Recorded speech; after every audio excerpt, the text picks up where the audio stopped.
adik-adik, bagaimana kabar kalian pagi hari ini?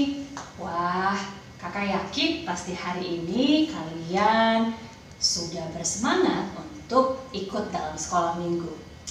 Ya sih, ini sudah minggu keempat kita tidak bersama-sama di sekolah minggu.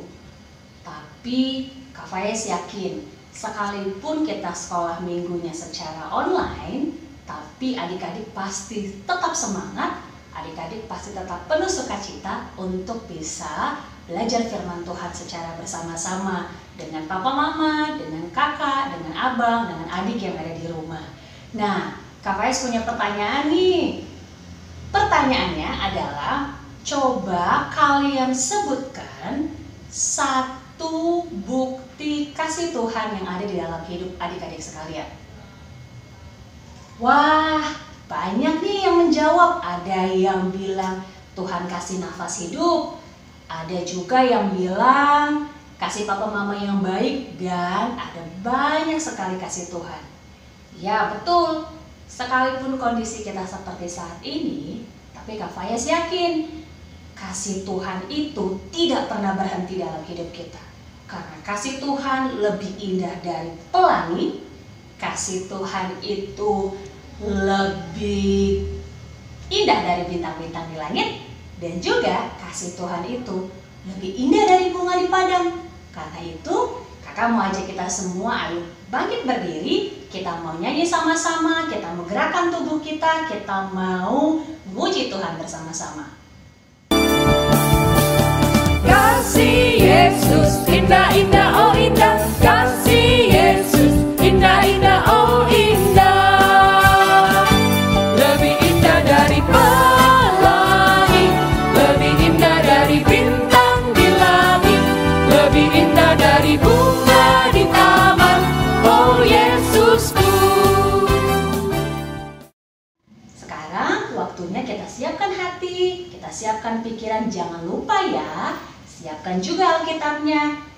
Kita tundukkan kepala, kita lipat tangan, tutup mata, dan kita bersatu di dalam doa. Tuhan Yesus yang baik, terima kasih untuk pagi hari ini. Kami bersyukur Tuhan karena kasih Tuhan dalam hidup kami begitu luar biasa. Terima kasih untuk nafas hidup hari ini, terima kasih untuk papa dan mama, terima kasih untuk abang, kakak, adik, dan semua orang yang ada di hidup kami.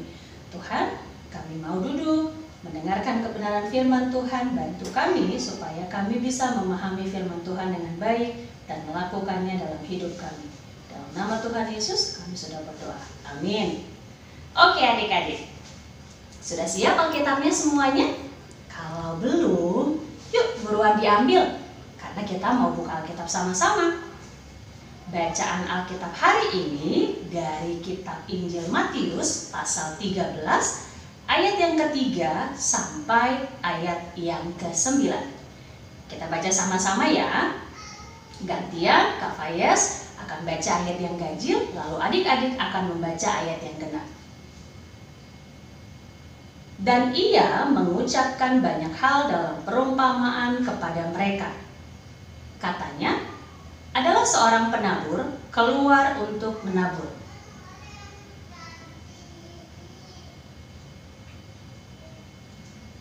Sebagian jatuh di tanah yang berbatu-batu, yang tidak banyak tanahnya. Lalu benih itu pun segera tumbuh, karena tanahnya tipis.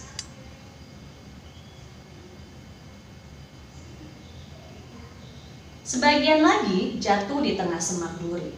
Lalu makin besarlah semak itu dan menghimpitnya sampai mati.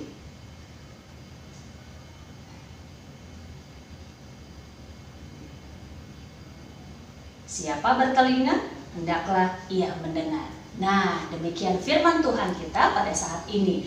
Nah, adik-adik, firman Tuhan yang menjadi bacaan kita hari ini adalah salah satu perumpamaan Yesus. Adik-adik tahu kenapa sih sebenarnya Yesus suka pakai perumpamaan waktu mengajar? Ya, Yesus seringkali menggunakan perumpamaan supaya setiap orang yang mendengar, baik itu para murid ataupun siapa saja yang sedang senang mendengar perkataan Yesus, itu mudah untuk mengerti. Nah, untuk sama-sama kita pelajari firman Tuhan pada hari ini, yuk kita saksikan satu video tentang perumpamaan seorang penabur.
Gimana adik-adik?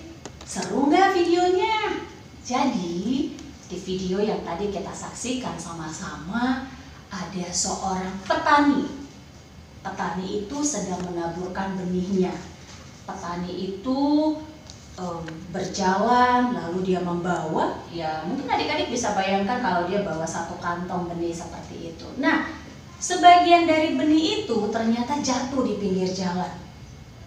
Bayangkan kalau adik-adik semua kalian bawa misalnya apa ya, jagung gitu, jagung lalu kalian bawa terus jatuh sebagian di jalan. Apa yang terjadi?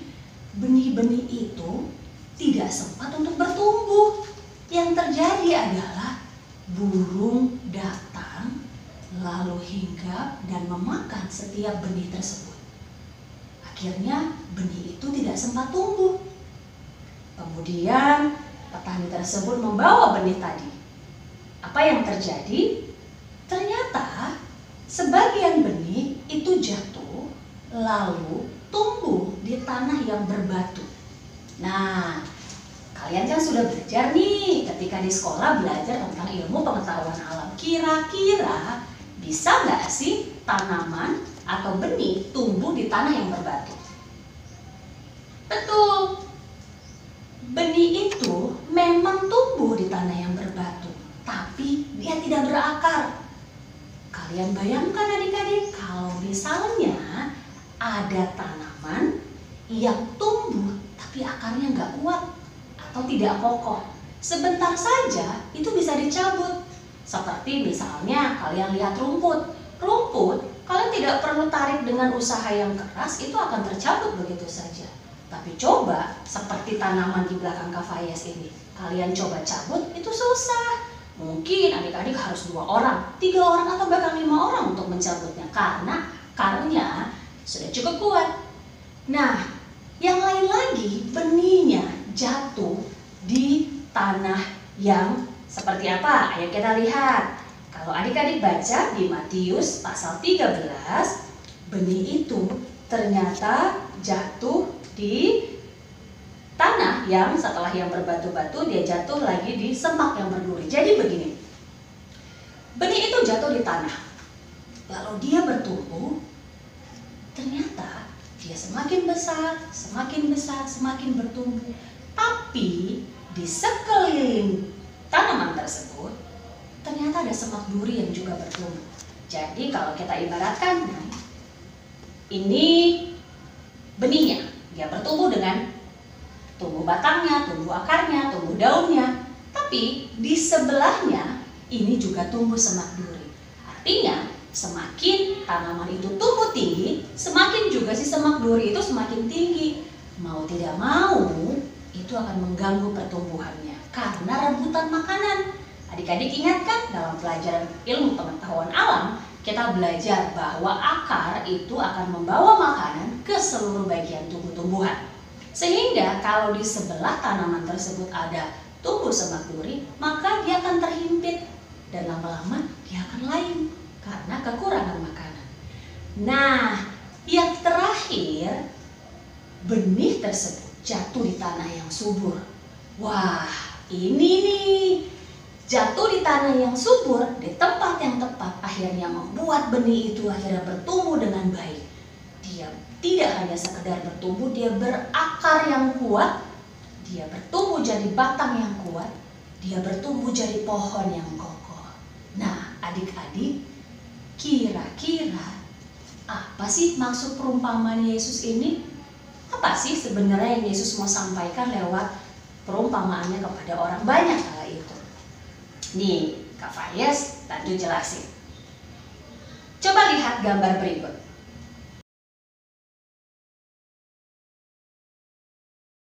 Sudah? Oke.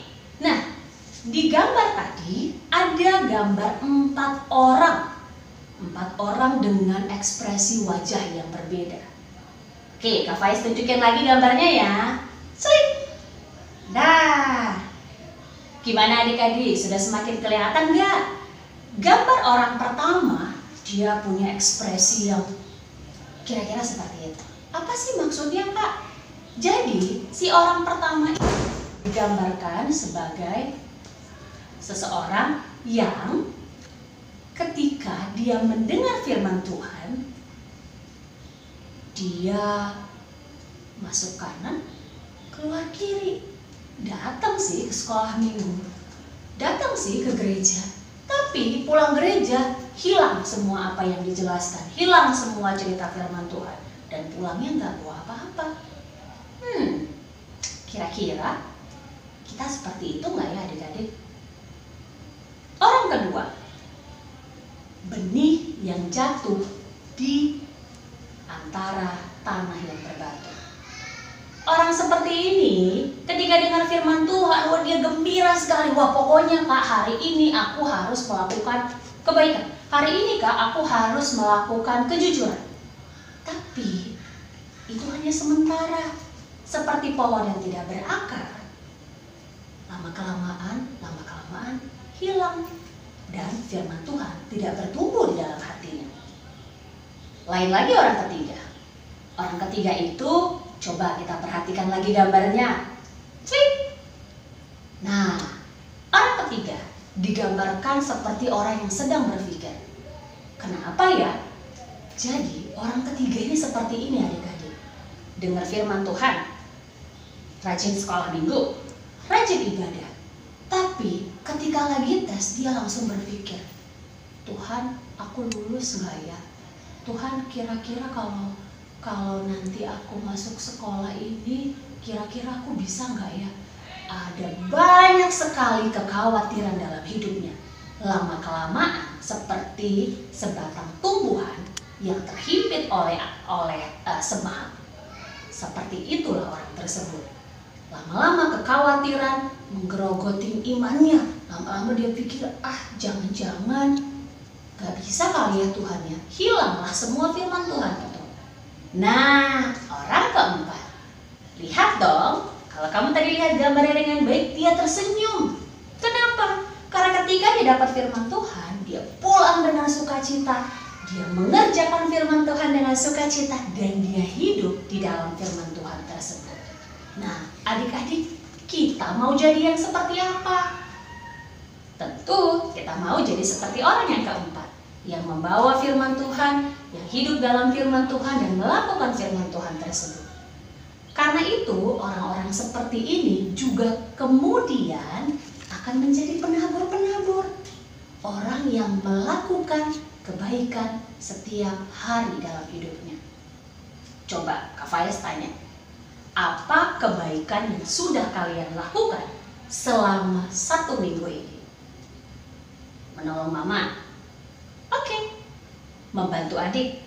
Itu juga baik.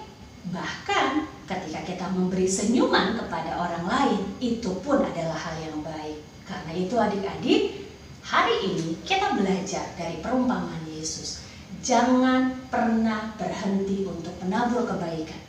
Karena kebaikan yang ditabur di tempat, di tanah yang subur, itu akan menghasilkan beribu-ribu kebaikan yang lain, akan terus bertumbuh dan dinikmati oleh banyak orang. Karena itu Kak Faiz kasih kita satu aktivitas untuk adik-adik yang kelas 3, 4, dan 5 sampai 7. Kak Faiz punya satu aktivitas. Seperti ini aktivitasnya.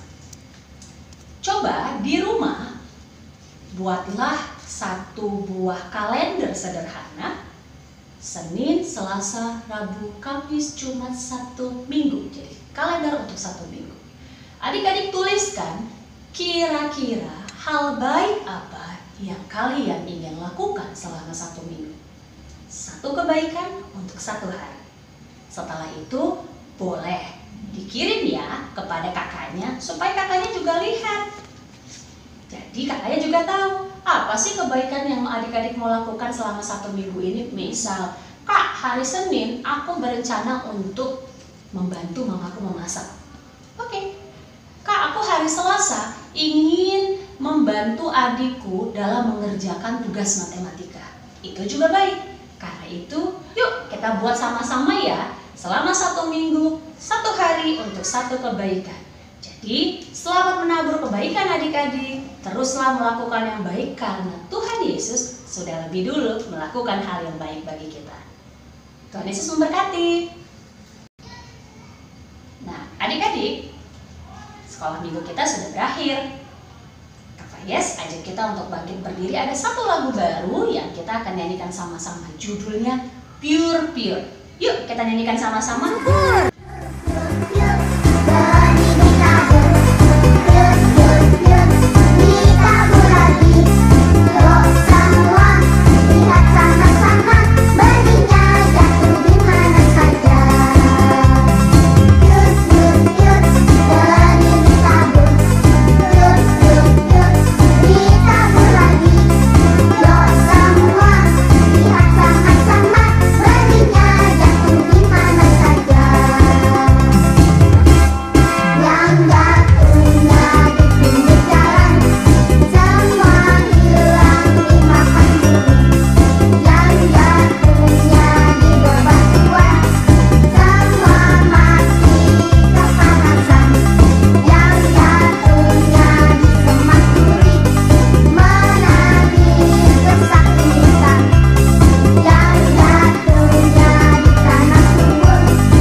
menabur kebaikan. Ingat, satu kebaikan untuk satu hari, maka kebaikan itu akan terus ditularkan ke banyak orang. Sehingga kalau setiap kita melakukan kebaikan, maka indah sekali dunia ini karena setiap orang merasa bertanggung jawab untuk melakukan kebaikan dalam hidupnya. Adik-adik, kita akan mengakhiri ibadah sekolah minggu kita hari ini. Yuk kita satukan hati kita dalam doa, kita bersama-sama berdoa.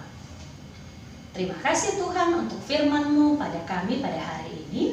Tuhanlah kiranya yang memampukan kami supaya kami bisa melakukan kebenaran Tuhan dalam kehidupan kami sehari-hari. Bantu kami Tuhan untuk senantiasa melakukan hal yang baik di rumah, di sekolah, di gereja, dimanapun Tuhan menempatkan kami. Terima kasih Tuhan Yesus, ini doa dan ucapan syukur kami, ini harapan kami, dalam nama Yesus kami berdoa. Amin.